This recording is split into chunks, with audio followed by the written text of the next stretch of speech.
the next point. We should ensure whatever we see is clear. That means work is being done. We can see that it is in opposite direction.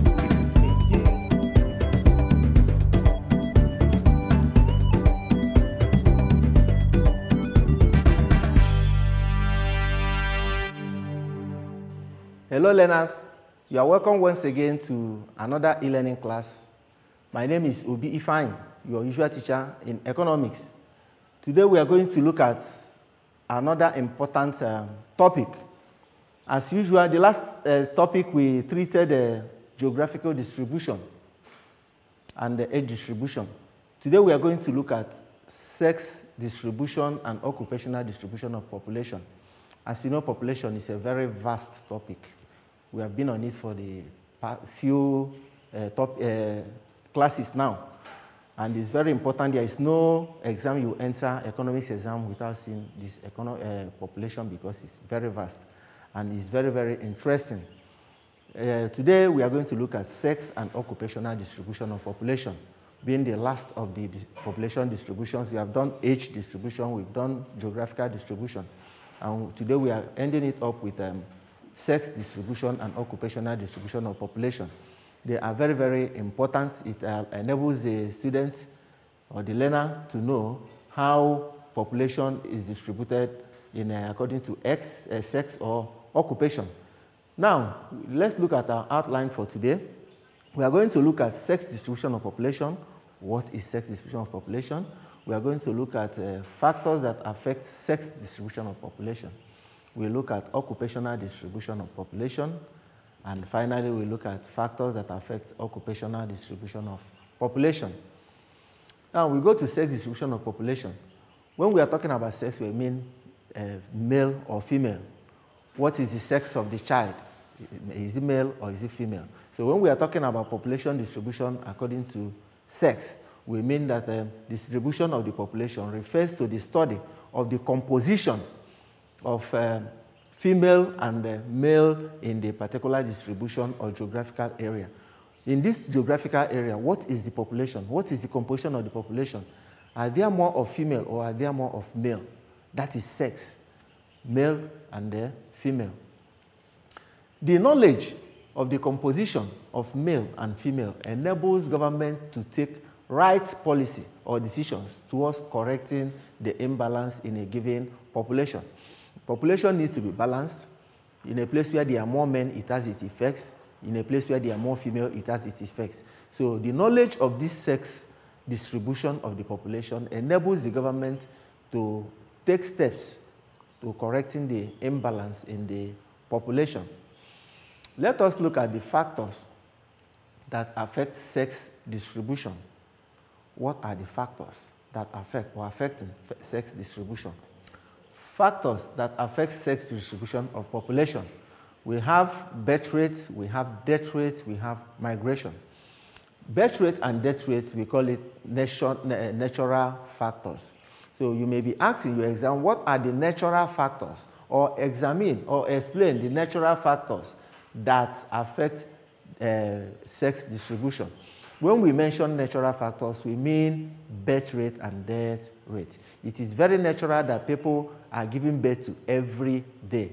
You go to the hospitals, go to any geographical area, you find out that new babies are being given to families on a daily basis. So it is natural that people will be giving birth to on a daily basis. It's equally natural that people must die.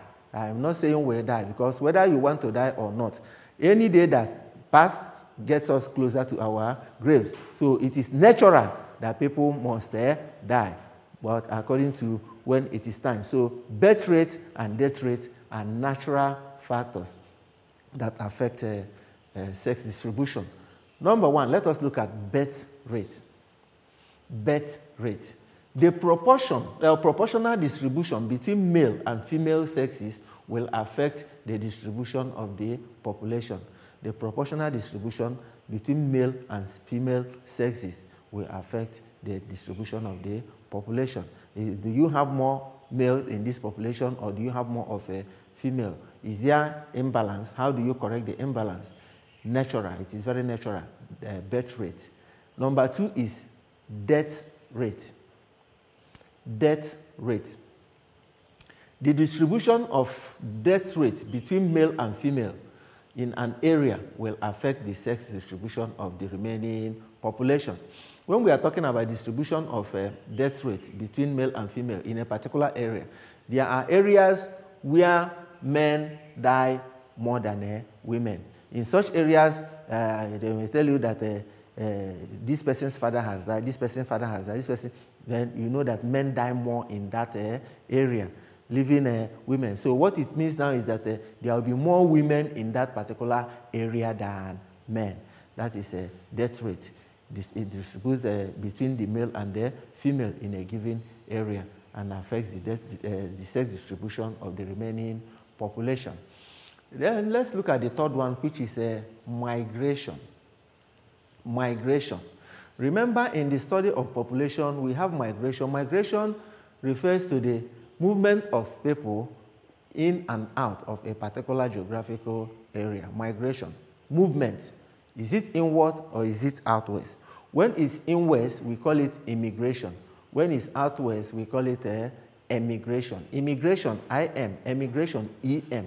So in a distribution of sex distribution, when we are talking about migration, we mean the movement of people from one geographical area to another.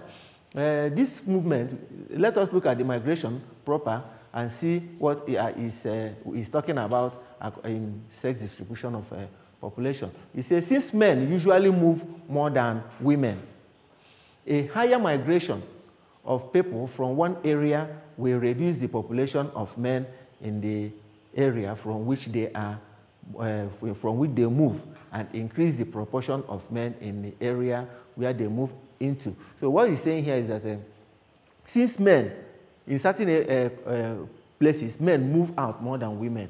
So anywhere men are moving out from, we have the population of men there will reduce. And where they are going into, the population of men in that area will equally increase. So what we are saying is that in migration, we have immigration and we have emigration. Immigration is where people are coming into. For example, when people from Ghana or India are coming into Nigeria, we now say that they are immigrants. They are immigrating. Immigrants. So that's why you have immigration department. Immigrants, people that are coming into your country. So we have emigrants for people that are going out of your country. When your citizens are leaving your country and going to other places, to your country, they are referred to as immigrants. E-M, immigrants.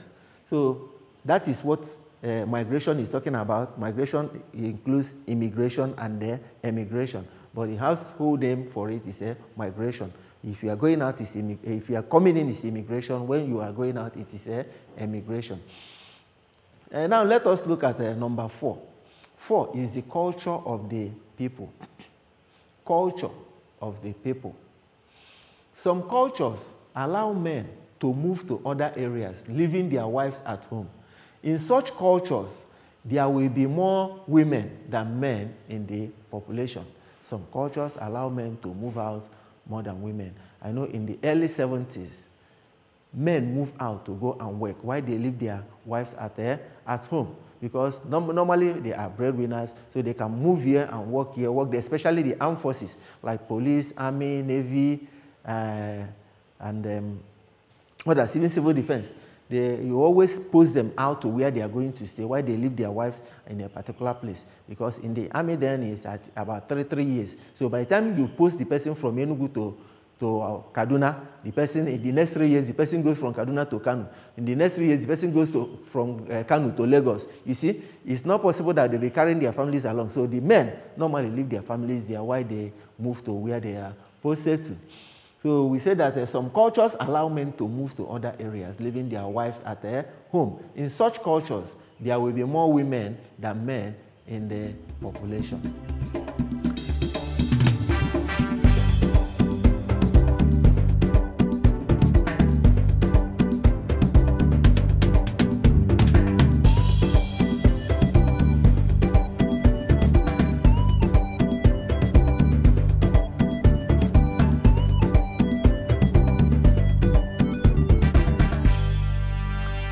let us look at the occupational distribution of population.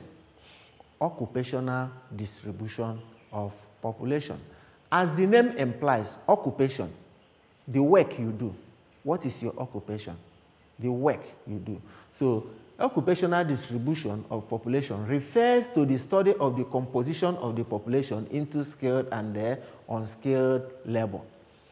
In this population, how many people are working? These people that are working, do they belong to skilled or unskilled labor? When we are talking about skilled labor, my learners, skilled labor are those people that, or how do we acquire skill? In some exams, you get it in your objective test, they say skill is acquired through dash. Skill is acquired through education and training. So when you are talking about skilled labor, you are talking about those ones that have gone to school, that have acquired this training from school, just as you have your doctors, you have your engineers, you have your teachers and lawyers. This is skilled labor because they have acquired it through education and training. Now, when you are talking about unskilled labor like messengers and so on and so forth. These are people, anybody can become a messenger. They can call you, my friend, come, go and buy granite for me, there you go. Come, take this broom, sweep this place. Everybody can sweep. So it is unskilled because it is not, they did not go through education and training. So what we are saying here is that once you hear skilled labor, you know that skilled labor are those labor that are gotten through education and training. So in occupational distribution of population, we say that the distribution of the population refers to the study of the composition of the population into skilled and unskilled labor. And remember, I said that skill is acquired through education and training. The population may also be classified according to occupations such as teachers, doctors, engineers, architects, farmers, traders, and so on and so forth. Let us look at factors that affect occupational distribution of population. Occupational distribution of population. What are the factors that affect the occupational distribution of population? Number one, culture of the people. Culture of the people. In some societies, women are not allowed to do certain occupations. In some societies, women are not allowed to do certain occupations. In those occupations, it's reserved strictly for men. So when women are not allowed in such occupations, it means that men, the population of men in that occupation will be more regards to that of women. So culture is one of the factors that affect the occupational distribution of the population. Number two, availability of educational institutions. Availability of educational institutions. The kind of and varieties of educational institutions will affect the occupational distribution of the labor force. The kind and varieties of educational institutions will affect the occupational distribution of the labor force. What are we talking about here? We are saying that the kind of educational institutions that you have in your place will determine the kind of labor force that you will have. In a place where you have a majority, or you have your institution more of a teachers training college, it means that you are breeding more teachers to that economy.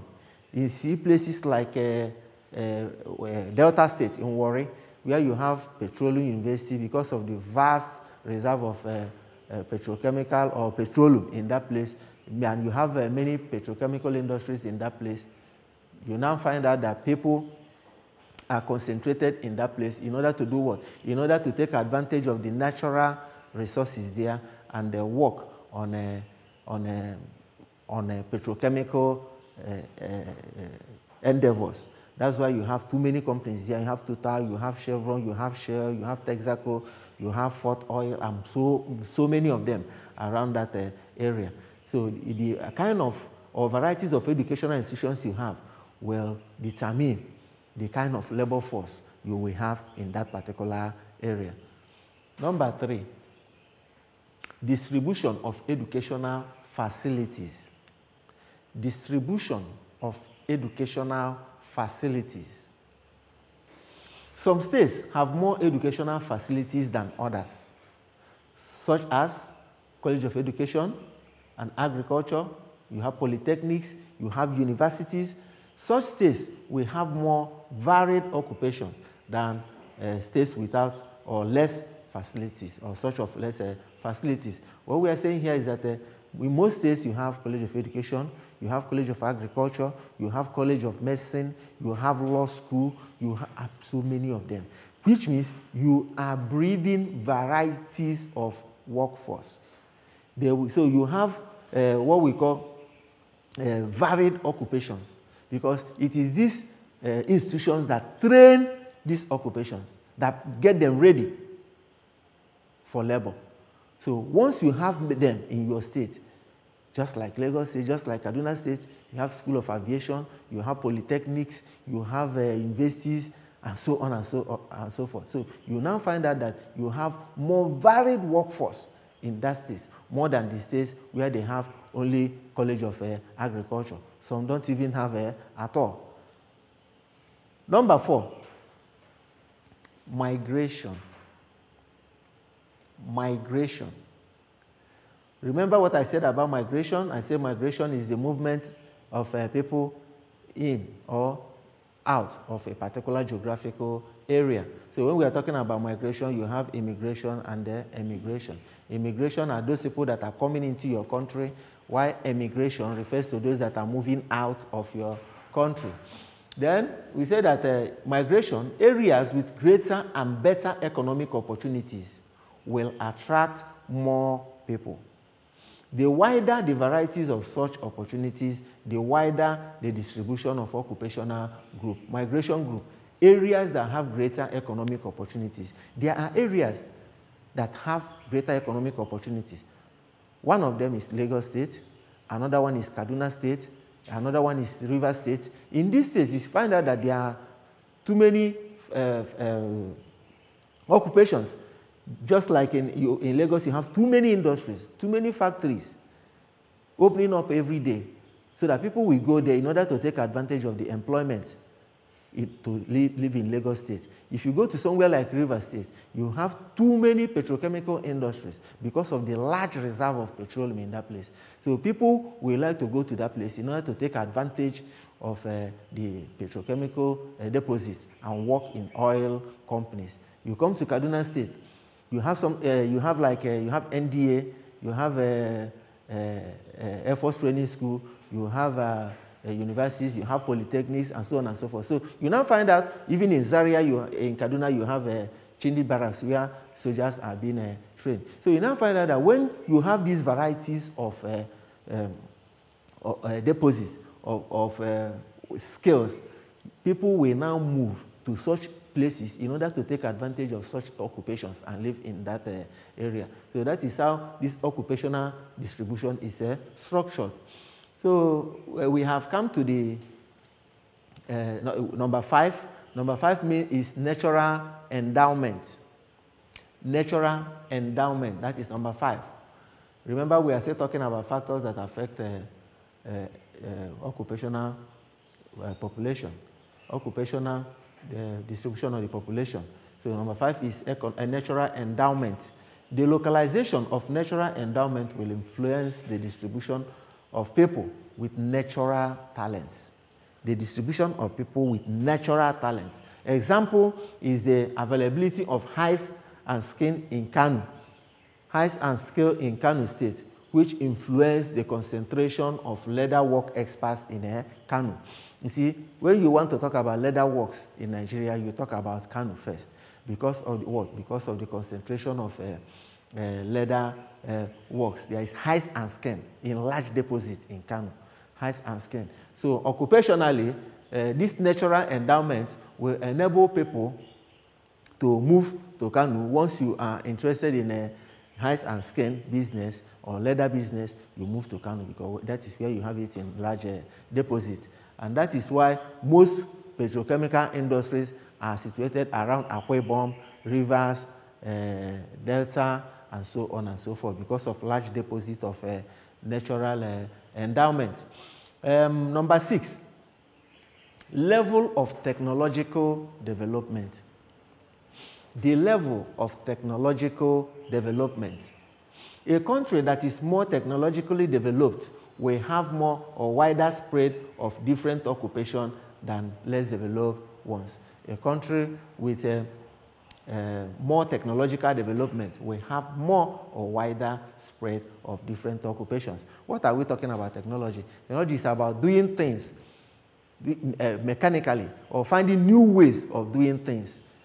When we are talking about technology, we are talking about the use of machine in the production of goods and services. We have now shifted from the manual, especially in agriculture, where you can use your hoe and cutlass, no, but now it involves use of a machine. But when we are talking about technology, generally, we are talking about development in sectors, other sectors, finding new ways and better ways of doing those things in order to do what? To engage in a mass production and training of a skilled labor.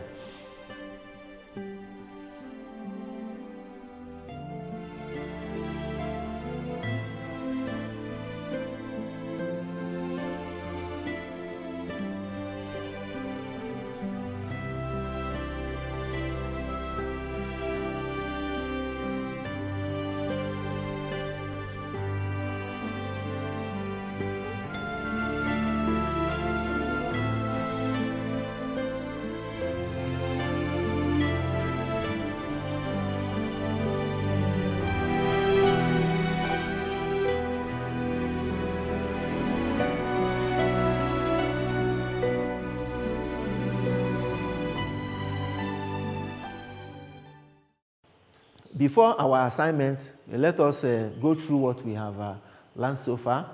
We have talked about sex distribution of the population. We said that sex distribution of the population refers to the study of the composition of the population in males or female. Well, are they male or female? How many male do you have in the population and how many female do you have in the population? The distribution of male and female in a particular geographical setting. We talked about factors that affect birth rate, factors that affect sex distribution of the population. We talked about natural factors, which is birth rate. We talked about death rate. We talked about migration and the culture of the people. Then we learned of occupational distribution of population. We say that it is the population, refers to the study of composition of the population into skilled and unskilled labor. And I told you that skill is acquired through education and training. So when we are talking about skilled labor, we are talking about acquisition of skilled through education and training. We talked about, we learned of factors that affect occupational distribution. 1 is the culture of the people. 2 is the availability of educational institutions. 3, we have a distribution of educational facilities. 4, we have migration. 5, natural endowment. While number 6 is the level of technology. Now let us look at our assignments for today. Number 1, distinguish between sex and occupational distribution of population. Distinguish between sex and occupational distribution of population. Number 2, mention 4 factors that affect sex distribution of population.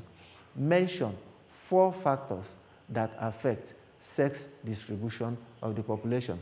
Number 3, state 5 factors that affect occupational distribution. State 5 factors that affect occupational distribution. I repeat.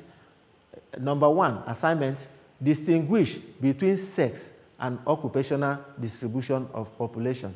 Number 2, mention 4 factors that affect sex distribution of population. While number 3 is state 5 factors that affect occupational distribution of the population. You can get me on my phone number or my contact through my phone number. My name is Obi Ifeanyi. My number is 080-350-32831. I repeat, Obi Ifeanyi 080-350-328-31. Stay home, stay safe, keep learning, and God bless you.